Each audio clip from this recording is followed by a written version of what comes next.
Hello, good afternoon, students, the field study students of Bago City College. Welcome to the episode 10, and congratulations for finishing all the 9 episodes, no, from 1 to 9. And this episode 10 is about writing my learning plan. And you are going to this time write your own lesson plan with the guidance of your resource teacher. So this is again your field study supervisor, Dr. Maria Sheila D. Flohimon.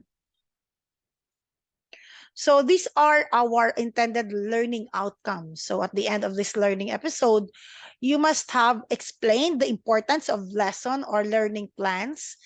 You must have written learning plans using specified learning competences, reflections, and effective communication skills. You must have revised the lesson plans based on the feedback given by your resource teacher. And you must have cited some problems encountered in writing your lesson plan. And last is you must have used your professional reflection and learning to improve your practice. So looking into this slide, I have given you a sample of a detailed lesson plan, no, by a certain teacher, Mr. Manukot or Manlukot of the Remoto National High School of the District of San Jose, Negros Oriental. Okay. And this is a just a 2 pages, no, of a lesson plan. This is a detailed lesson plan wherein there is a teacher's activity on the other side of your plan, and the other side is about the learner's activity wherein the students are being asked by the teacher. All the things that are being said by the teacher should be written on the side, no, of the teacher's activity, and all of the answers being also done by the learners or the students are being written on the side on the column for learners activity. These answers are being expected not to be done by the student. So you have to really write all the things that are being expected, no, from your student. So lesson plan is a blueprint of your daily teaching and your daily activities, no? So a teacher should have a lesson plan before going, no, before the class starts. No, should have plan your lesson before you are going to enter the classroom. It is so hard to just start your class without planning what to do inside the classroom. So it looks like your blueprint, no? And it is your step-by-step guide for you to maintain your quality instruction. Okay. So do para daw hindi ka na magtalang-talang kung ano ang himuon kag ano man ang imo nga isabat sa mga estudyante mo when you are to hold your class, no? So a lesson plan is your guide.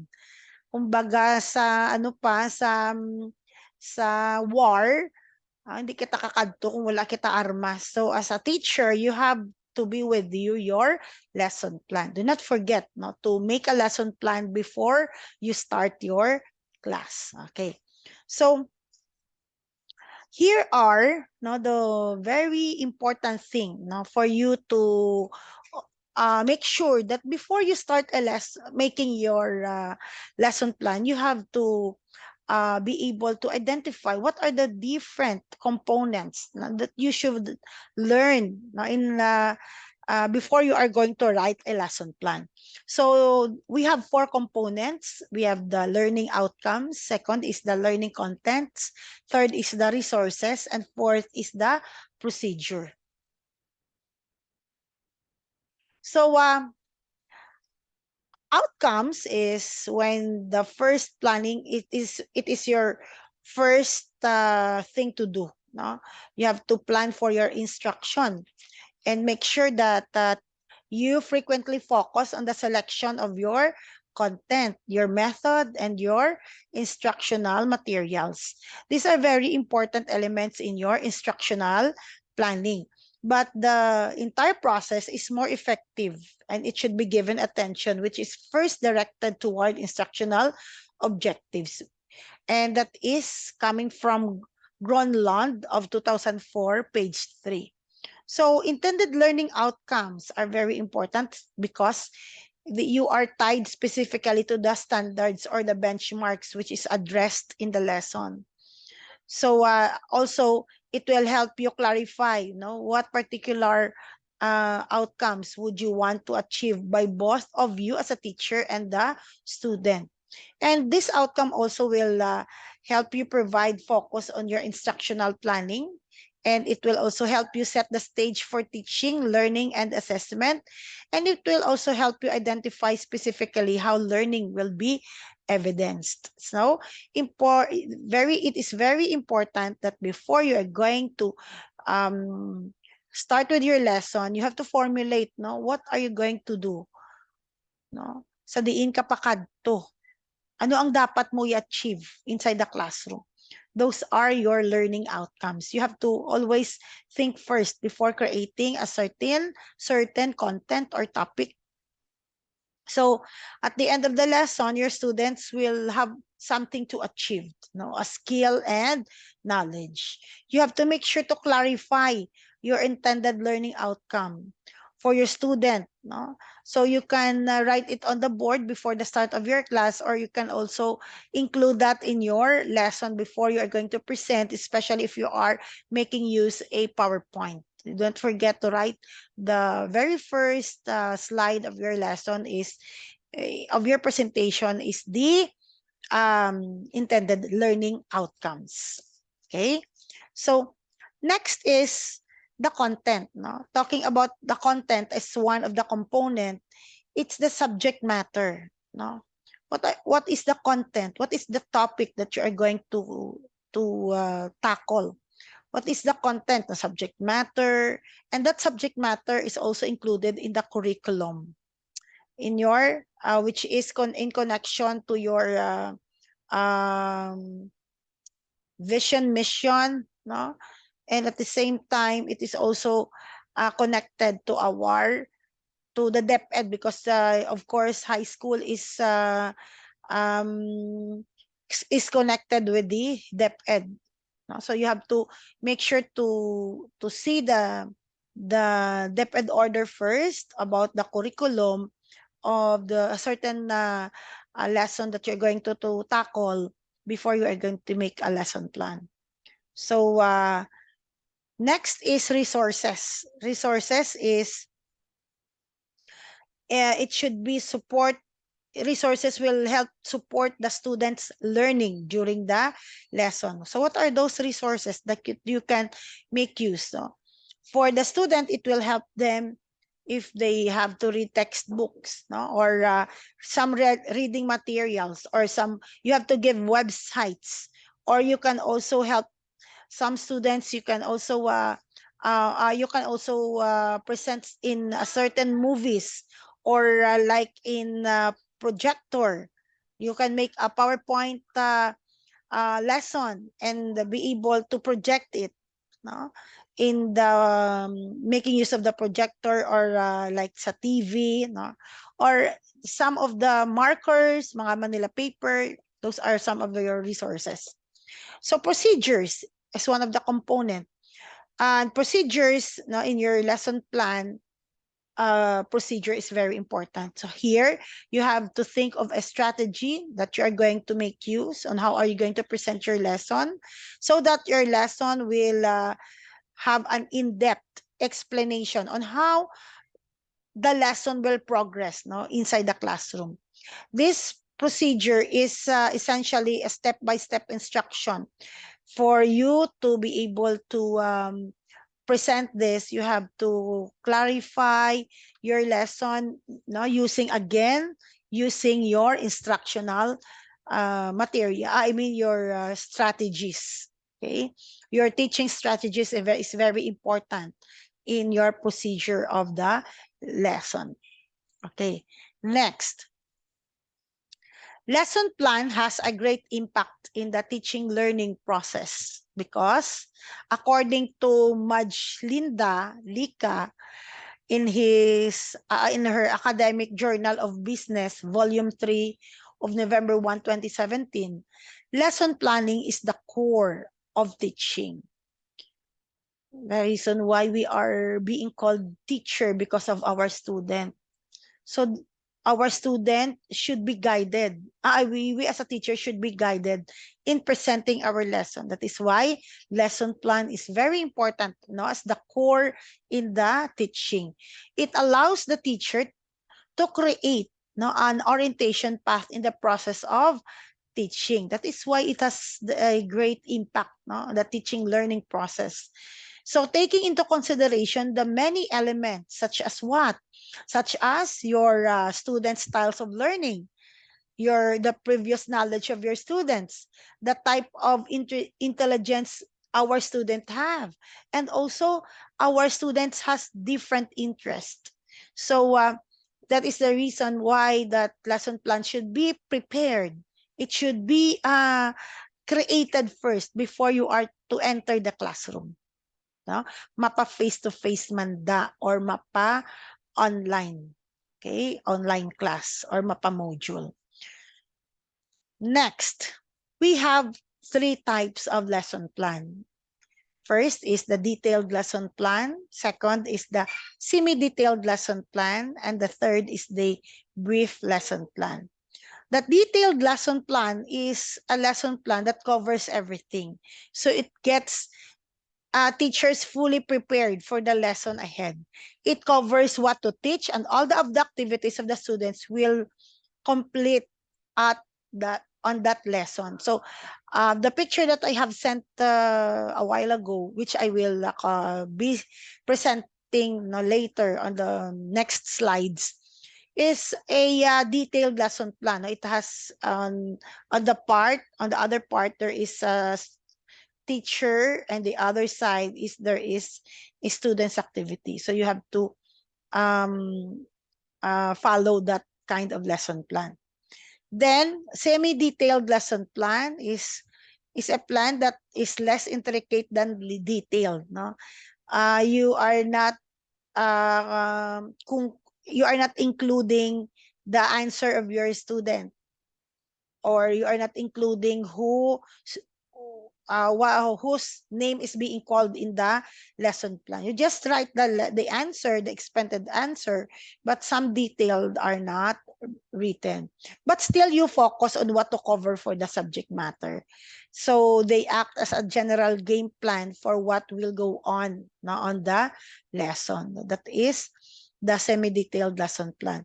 The brief lesson plan is a short-term plan that will show how skill will be carried out on to build more advanced skills in higher grades. Some schools designed that our lesson plan template, which includes the vision, mission, goal, and the core values of the school.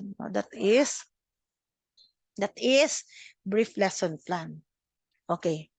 So this is an example of the DLP, or the detailed lesson plan, but except for that I am going to you have to really in the part of the teacher, they should have a portion for the teacher and a portion to the student. Okay, and the other side is your DLL, or the daily lesson log.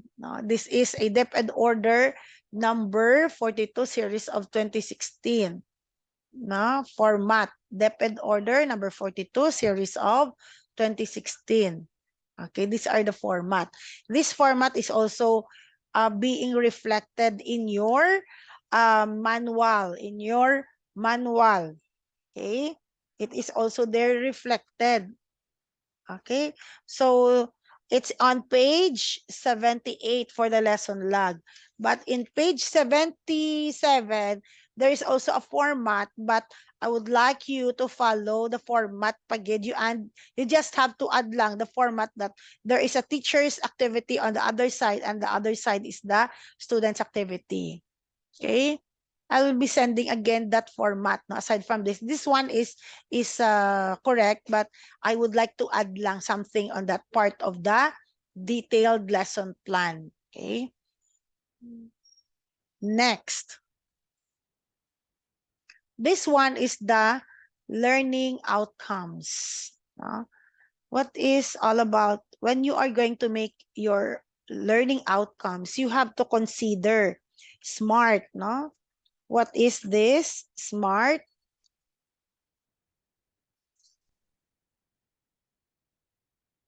Okay. SMART is about specific, measurable, attainable, uh, relevant, that is relevant or result oriented, and time bounded, that is SMART. Measurable, I forgot to write the M. Measurable, specific, measurable, attainable, time bounded. R is relevant or result oriented. Okay, so SMART is an acronym used to set the and achieve the goals, no? Within this basic frame, there are plenty of opportunities for personalization. SMART can be used to tick off day-to-day goals, but it is also applies to wider your corporate objectives.